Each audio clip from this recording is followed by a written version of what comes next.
Kamusta mga ka-OFW at sa mga umuwi na galing abroad? Kamusta po kayo?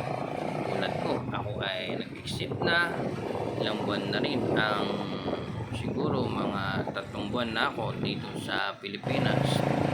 Ako ay nag-exit na rin. So ngayon ay pupunta kami sa isang Mitsubishi na kumpanya para kumuha ng sasakyan. So, ang napili kong sasakyan ay Expander GLS. Automatic na siya. So, doon na tayo sa automatic kasi gusto naman ngayon ay mga automatic na.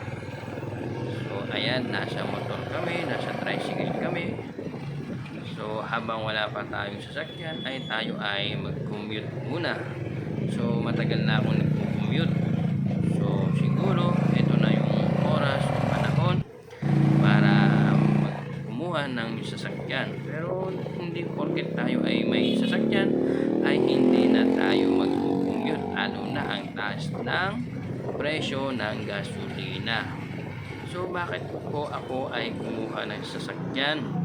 Siyempre para na rin natin ma-experience kung ano ba ang pakiramdam ng may sasakyan, at siyempre mas okay kasi hindi na tayo mahihirapan pa sumakay ng tricycle o kung ano mang sasakyan dahil may sarili na tayong sasakyan.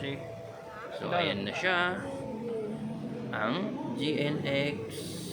GLS Expander po.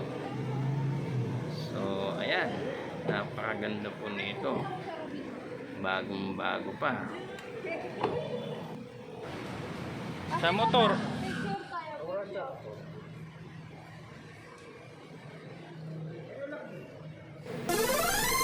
At ayan, ilalabas na namin ang sasakyan dahil tapos na ang mga pirmahan sa loob.